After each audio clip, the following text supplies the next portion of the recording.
आज साधारण ब्याज की 5वीं क्लास है। इसमें मैं जो हूँ साधारण ब्याज के प्रश्नों को बहुत ही लॉजिक तरीके से हल कराऊंगा और उसके बाद उसका बेसिक भी बताऊंगा। यदि आप लोगों को वीडियो पसंद आता है तो आप लोग कम से कम वीडियो को लाइक कर दीजिएगा। अगर आपका मन करे तो चैनल को भी सब्सक्राइब कर दीजिएगा। चलिए तो क्लास को शुरू करते हैं। क्वेश्चन है कह किसी धनराशि का साधारण ब्याज मूलधन का 4/9 है और फिर कह रहा है कि वार्षिक दर प्रतिशत और वर्षों की संख्या बराबर है। तो हमसे कह रहा है कि वार्षिक दर प्रतिशत ज्ञात कीजिए। तो देखिए यहाँ पे आपको क्वेश्चन में बता दिया है कि जो साधारण ब्याज है वो मूलधन का कितना है 4/9 है। तो यहाँ पे हमको SI दे दिया है कितना 4/9। अब इसे हमें क्या करना है, सबसे पहले प्रतिशत में लाना है। तो प्रतिशत में लाने के लिए हम क्या करेंगे 100 से इसको गुणा कर देंगे। जब हम इसको प्रतिशत में लाएंगे तो ये क्या बन जाएगा SI प्रतिशत बन जाएगा, यानी हमारा जो ब्याज बन जाएगा वो प्रतिशत में आ जाएगा। तो इसको क्या करेंगे इसका गुणा कर देंगे तो ये बन जाएगा आपका 400 और नीचे हो जाएगा आपका 9, यानी SI क्या हो गया आपका 400/9%। अब हमें दर निकालना है। हमसे पूछा है कि ब्याज की दर कितने % है। तो हमें अगर ब्याज की दर निकालनी है तो जो SI प्रतिशत में आया है उसका हम वर्गमूल निकाल लेंगे।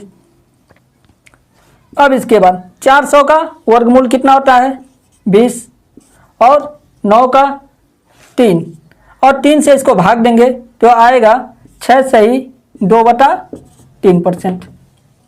ये हो गया हमारा आर का मान। अब इसी टाइप का एक और क्वेश्चन हम लोग देखते हैं। तो देखिए इसके बाद हमारा अगला क्वेश्चन है कह रहा है कि किसी निश्चित राशि का साधारण ब्याज उस राशि का 16/25 है। तो कह रहा है कि यदि ब्याज की प्रतिशत दर और उसका समय एक समान हो। यहाँ पे हमको बताया है कि ब्याज की दर और समय क्या है बराबर है। जब भी ऐसा क्वेश्चन आता है तो हम क्या करेंगे पहले ब्याज को यानी SI को प्रतिशत में लाएंगे और इसके बाद तो कह रहा है कि तो ब्याज की दर कितनी है। हमें क्या करना है जो हमारा ब्याज दिया हुआ है कितना दिया हुआ है कह रहा है कि 16/25। हम यहाँ पे क्या करेंगे 16/25 लिखेंगे। अब इसको हमें क्या करना है प्रतिशत में लाना है। तो प्रतिशत में लाने के लिए हम क्या करेंगे 100 से गुणा कर देंगे। प्रतिशत में लाने के लिए क्या करेंगे 100 से गुणा और सभी का वर्गमूल निकाल लेंगे। तो जब सबका वर्गमूल निकालेंगे तो आएगा हमारा R का मान, यानी सभी का जब वर्गमूल निकालेंगे तो क्या आएगा R का मान। तो यहाँ से बताइए ये हमारा जो 16 है कितने का वर्गमूल है 4 का और ये 100 कितने का है 10 का और ये 25 किसका है 5 का। 5 से हम क्या करेंगे इसको काट देंगे, 2 बार में कटेगा और यहाँ से प्रतिशत रख लेंगे और इसके बाद हम 4 और 2 का गुणा करा देंगे। कितना आ जाएगा 8%, यानी जो ब्याज की दर है वह कितना है 8% है। अब इसके बाद हम लोग अगला क्वेश्चन देखेंगे। अगला क्वेश्चन है कह रहा है कि कितने समय में 8% की वार्षिक दर से साधारण ब्याज मूलधन का 2/5 हो जाएगा। यहाँ पे हमसे समय पूछा है, कितने समय में, इसका मतलब क्या है कि हमसे समय पूछ रहा है और ब्याज की दर कितना दिया हुआ है 8% और कह रहा है कि साधारण ब्याज मूलधन का कितना हो जाएगा 2/5। तो यहाँ से हमको साधारण ब्याज दिया हुआ है तो हम लिखेंगे SI बराबर कितना 2/5 और ये 2/5 हमारा क्या है फ्रैक्शन में, इसको हमें क्या करना है परसेंटेज में लाना है। तो कितने से मल्टीप्लाई करेंगे 100 से, यानी इसमें हम 100 से जब गुणा कर देंगे तो हमारा जो SI है वो प्रतिशत में आ जाएगा, यानी 2/5 में हम क्या करेंगे 100 का गुणा कर देंगे। तो जब 100 से गुणा करेंगे तो ये किस में बन जाएगा प्रतिशत में। अब SI बराबर हमारा क्या होता है SI बराबर, अगर SI प्रतिशत में लाना होता है तो हम क्या करते हैं उसके दर में समय से गुणा कर देते हैं। दर में क्या करते हैं समय से गुणा कर देते हैं। तो ये हमारा SI क्या आ जाता है प्रतिशत में। कहने का मतलब हम SI की जगह रख सकते हैं R गुणे T प्रतिशत और बराबर, यहाँ से हम 5 से इसको काट देंगे 20 बार में कट जाएगा, 20 का 2 में गुणा करा देंगे तो 20 गुना के हो जाएगा 40%। अब इसके बाद हमारा R का मान दे दिया हुआ है। R का मान कितना दिया हुआ है आपका R का मान दिया हुआ है 8%। तो R के जगह कितना रखेंगे 8 और गुणे करेंगे T और ये परसेंटेज और बराबर 40%। दोनों साइड प्रतिशत है, प्रतिशत से प्रतिशत खत्म हो जाएगा और R से ये 5 बार में कट जाएगा। तो समय आपका आ जाएगा 5 वर्ष, यानी समय कितना आएगा 5 वर्ष। अब इसी टाइप का हम लोग एक और क्वेश्चन देखते हैं, और यहाँ पे अगला क्वेश्चन है करा कितने वर्षों में 5% वार्षिक ब्याज की दर से साधारण ब्याज मूलधन का 5/8 हो जाएगा। तो यहाँ पे हमको साधारण ब्याज दिया हुआ है कितना, SI का मान हमको दे दिया है, करा है कि वह मूलधन का कितना है 5/8 है। यहाँ पर हम लिखेंगे 5/8।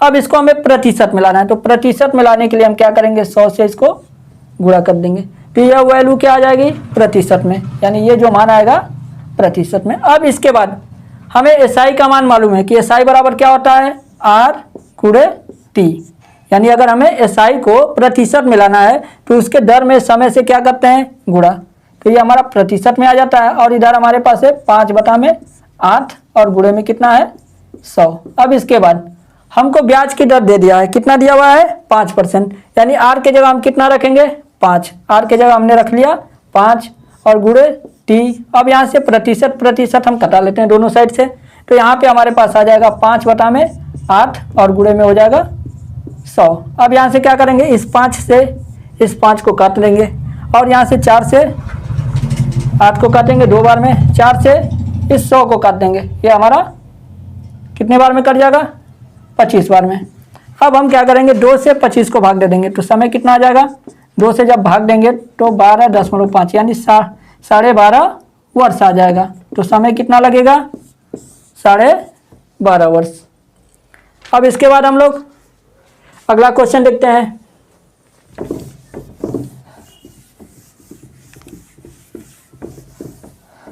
क्वेश्चन है करा कि यदि साधारण ब्याज की वार्षिक दर 10% से बढ़ाकर 15% हो जाता है, यानी जो साधारण ब्याज की दर है वह क्या हो गई है 10% से बढ़कर 15% हो गई है, तो करा कि तब एक आदमी की आय रुपये बढ़ जाती है, यानी एक आदमी की आय में क्या होता है 1500 रुपये की वृद्धि हो जाती है। तब करा कि उसकी आय है, यहाँ पे 1500 रुपये की वृद्धि क्यों हो रही है, क्योंकि उसकी दर में वृद्धि हो गई है। तो देखिए पहले ब्याज की दर कितना था 10% और बढ़ने के बाद कितना हुआ है 15%।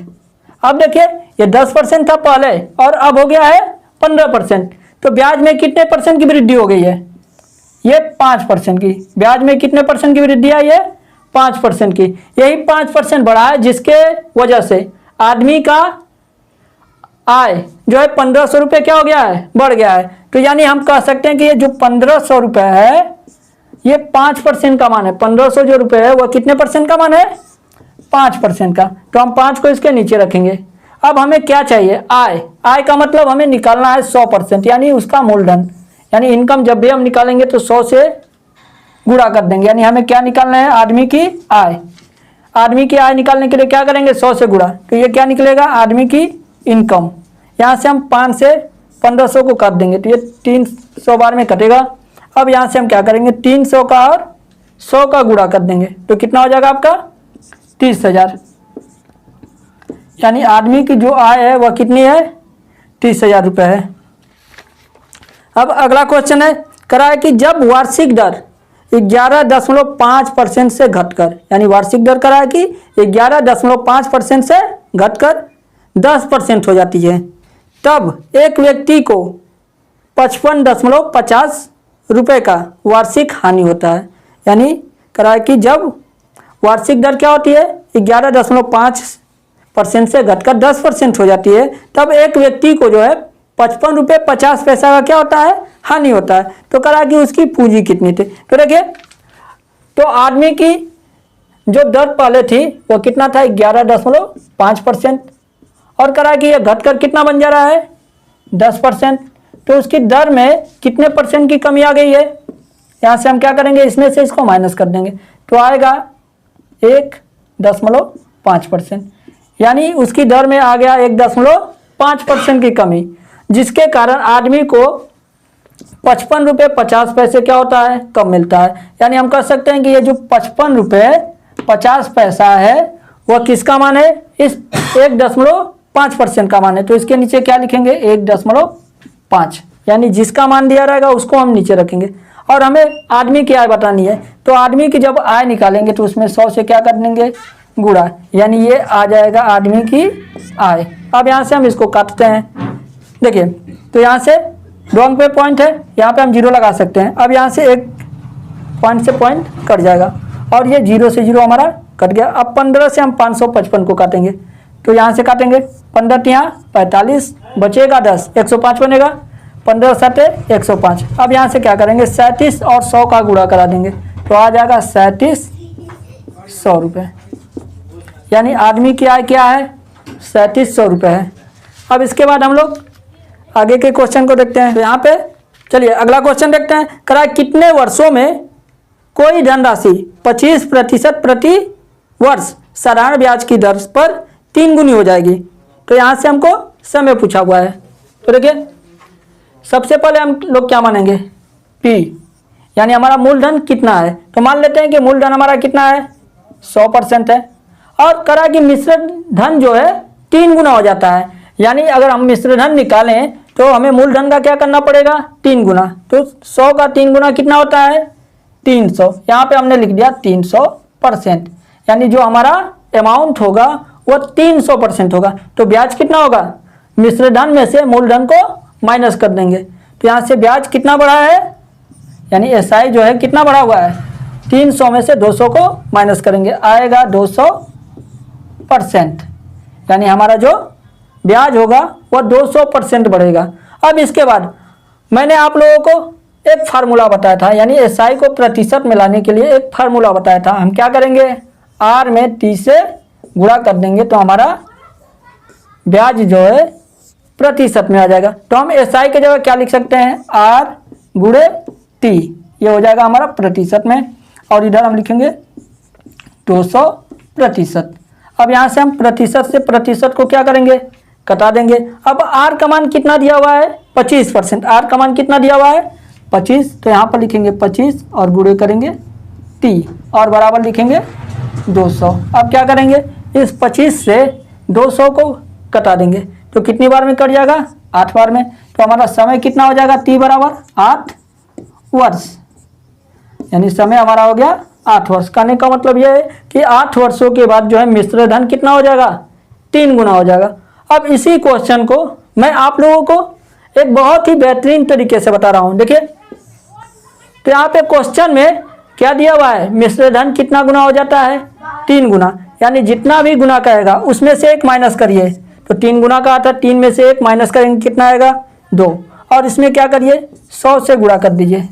जितना गुना का है उसमें से क्या करेंगे 1 माइनस करेंगे और उसमें 100 से गुणा करेंगे, और नीचे क्या करेंगे ब्याज की दर से भाग दे देंगे, यानी 25 से क्या करेंगे भाग दे देंगे। तो ये क्या आ जाएगा आपका समय आएगा, यानी हमें क्या निकालना है समय ही निकालना है। तो सबसे पहले मैंने क्या बताया कि जितना गुना का है उसमें से क्या करेंगे 1 माइनस करेंगे। 3 गुना का था, 3 में से 1 माइनस करेंगे 2 हो जाएगा, और उसमें 100 से गुणा कर देंगे, और जितना दर दिया हुआ है उससे हम क्या करेंगे उसको भाग दे देंगे। तो 25 से हम 100 को काटेंगे 4 बार में, और 2 का हम 4 में गुणा कर देंगे, तो ये हो जाएगा 8 वर्ष। ये हो गया हमारा समय, ये हो गया इसका ट्रिक। अब इसके बाद हम लोग इसी टाइप का एक और क्वेश्चन देखते हैं। अगला क्वेश्चन है कराया कि कोई धनराशि 12% वार्षिक ब्याज की दर से कितने वर्षों में 2 गुनी हो जाएगी। यानी हमें क्या निकालना है समय, हमसे समय पूछा हुआ है, तो समय हम कैसे निकालेंगे। तो यहाँ पे जितना गुना कहा है उसमें से 1 माइनस करेंगे। कितना गुना कहा है 2 गुना, तो 2 गुना में से 1 माइनस कर दिया, यानी 2 में से 1 माइनस कर दिया, कितना आएगा 1। अब इस 1 में क्या करेंगे 100 से गुणा कर देंगे और ब्याज की दर से भाग दे देंगे। ब्याज की दर कितना है 12%, तो नीचे लिखेंगे 12। अब इसको हम काट लेंगे, 4 से काटिए 4 तिहाई 12, 4 से इसको काटिए 25 बार में, तो आया कितना 25/3, यानी 25 में क्या आ गया 3। 3 से इसको भाग देंगे, कितनी बार में जाएगा 8 बार में, बचेगा 1, नीचे 3, फिर वर्ष। यानी हमारा जो समय होगा 8 सही 1/3 वर्ष होगा। अब इसके बाद हम लोग अगला क्वेश्चन है करा कि यदि कोई धनराशि 25 वर्षों में 3 गुनी हो जाए तो उसके लिए साधारण ब्याज की दर, यानी हमें आर का मान बताना है। तो सबसे पहले हम लोग क्या मानेंगे मूलधन, मान लेते हैं कि पी की वैल्यू कितना है 100% है, तब मिश्र धन कितना होगा इसका 3 गुना, यानी इसका हम 3 गुना कर देंगे, तो कितना हो जाएगा ये 300%। अब क्या करेंगे यहाँ से हम ब्याज निकालेंगे। तो 100% था, हो गया 300%। तो ब्याज कितना बढ़ा, 300% में से 100% को माइनस कर दीजिए तो आ जाएगा 200%। ये क्या आ गया आपका SI। अब इसके बाद SI बराबर क्या होता है, R गुणे T, यानी अगर हमें ब्याज को प्रतिशत में लाना होता है तो हम क्या करते हैं, दर में समय से गुणा कर देते हैं, यानी R गुणे T। ये हो जाएगा आपका 200%। अब इसके बाद समय कितना दिया हुआ है, 25 वर्ष, तो हम R का मान हम इसी तरह लिखेंगे, यानी R हमको पता नहीं है तो R को क्या करेंगे, इसी तरह से लिखेंगे। और समय कितना है 25 और बराबर लिखेंगे 200, और यहाँ पे प्रतिशत से प्रतिशत को काट देंगे और 25 से हम इसको काट देंगे तो R का मान कितना आ जाएगा 8%, यानी ब्याज की जो दर है वह कितना है 8% है। अब इसी को हम एक और तरीके से लगाते हैं। अब हमें क्या निकालना है, R का मान निकालना है। क्या निकालना है, R का मान। तो देखिए इसको भी हम उसी तरीके से लगाएंगे, जितना गुना का है उसमें से 1 माइनस करेंगे। कितना गुना का है, 3 गुना, तो 3 में से 1 को क्या करेंगे, -2 आएगा। और इसमें भी हम 100 से गुणा करेंगे और बता में क्या लिखेंगे, समय कितना 25 वर्ष, यहाँ लिखेंगे 25 और 25 से हम 100 को काट देंगे, 4 बार में कट जाएगा। और यहाँ से हम 2 और 4 का गुणा कर लेंगे, कितना आ जाएगा 8%, यानी ब्याज की दर कितना हो जाएगा 8%। अगला क्वेश्चन है, करा कि राजेश ने एक धनराशि को साधारण ब्याज की 10% वार्षिक दर से निवेश किया और करा कि 4 वर्ष के अंत में मिश्र धन जो है 770 रुपये मिला, तब कितनी धनराशि निवेश की गई। तो देखिए हमको ब्याज की दर दिया हुआ है कितना 10%, और इसके बाद समय भी हमको दे दिया है 4 वर्ष, और मिश्र धन दिया हुआ है आपका 770। तो सबसे पहले आप लोग ये बताइए, अगर हमें मिश्र धन निकालना होता है तो हम लोग क्या करते हैं, मूलधन में ब्याज को जोड़ लेते हैं। अगर हमें मिश्र धन निकालना होता है तो हम क्या करते हैं, मूलधन में ब्याज को जोड़ लेते हैं। अगर हमको मिश्र धन का प्रतिशत मालूम चल जाए तो हम लोग क्या करेंगे, क्वेश्चन को आसानी से हल कर लेंगे। तो देखिए मूलधन कितना है आपका 100%, मूलधन हमेशा आपका 100% होता है। अब आप लोग ब्याज बताइए कितना होगा। तो हमको बताया कि 1 साल का जो ब्याज है वो आपका 10% है, यानी ब्याज की दर कितना है 10%। इसका मतलब क्या है कि वह 1 साल का ब्याज है परसेंटेज में, और कितने साल का ब्याज दिया हुआ है 4 वर्ष का। तो 4 वर्ष का कितना होगा, 10 का 4 में गुणा कर देंगे, यानी 40%। ब्याज कितना हो जाएगा 40%, यानी 1 साल का ब्याज दर कितना था 4, तो 40, 4 साल का कितना होगा, दोनों का गुणा कर देंगे, दर और समय से गुणा, यानी ये हो जाएगा आपका 40%। दोनों को जोड़ लेंगे, 100% मूलधन और ब्याज हमारा 40%, दोनों को जोड़ेंगे हो जाएगा 140%, यानी मिश्र धन कितना होगा 140%, जिसका मान आपको दे दिया है कितना 770। यहाँ पे हम 770 लिखेंगे, और ये 770 जो है कितने परसेंट का मान है 140 का, तो यहाँ पर लिखेंगे 140। अब इसके बाद हमें निकालना क्या है, मूलधन। तो मूलधन यानी P का मान निकालना है, हमें P का मान क्या करना है, निकालना है। तो P कितना परसेंट होता है 100%, तो इसमें 100 से गुणा कर देंगे। अब इसके बाद 0 से 0 को हम काट लेंगे, और फिर 2 से काटते हैं 5 बार में, 2 से इसको काटते हैं 7 बार में, और 7 से हम इसको काटेंगे 110 बार में कट जाएगा। अब यहाँ से 110 और 5 का गुणा कर देंगे तो ये हो जाएगा 550 रुपये। ये हमारा क्या आ गया, मूलधन। अब इसके बाद हम लोग इसी को एक और तरीके से लिखते हैं। देखिए अब इसको हमें क्या करना है, दूसरे तरीके से दिखाना है जो इससे भी ज़बरदस्त तरीके है। तो देखिए ब्याज की दर कितना दिया हुआ है 10%, यहाँ पर लिखेंगे 10%। अब 10% का फ्रैक्शन मान आप लोग बताइए कितना होता है, 1/10 होता है। ये जो 10 है ये आपका क्या है, मूलधन यानी P की वैल्यू है। ये ऊपर जो है आपका 1 साल का ब्याज है। कितने साल का ब्याज है, 1 साल का। 1 साल का ब्याज कितना है 1 है, तो हमें ब्याज कितने साल का चाहिए 4 साल का। तो 1 में क्या करेंगे 4 से गुणा कर देंगे, तो ब्याज कितना बनेगा 4, और मूलधन तो आपका 10 ही रहेगा। अब इसके बाद अगर हमें मिश्र धन चाहिए तो हम क्या करेंगे, मूलधन में ब्याज को जोड़ देंगे। तो मिश्र धन कितना हो जाएगा, 10 है हमारा मूलधन और ब्याज है 4, तो जोड़ेंगे 14 आएगा। तो 14 का मान आपको दे दिया है कितना, 14 बराबर 770। 14 बराबर कितना 770, तो 1 बराबर कितना, हम 14 से इसको भाग दे देंगे, तो 1 बराबर आपका आ जाएगा 14 5 70, बचेगा 7, 14 5 70। अब इसके बाद हमें क्या निकालना है, मूलधन। मूलधन का मतलब इस 10 का मान निकालना है, तो 10 से इसको गुणा कर देंगे तो 550 रुपये। तो जो हमारा मूलधन होगा वह कितना होगा, 550 रुपये होगा।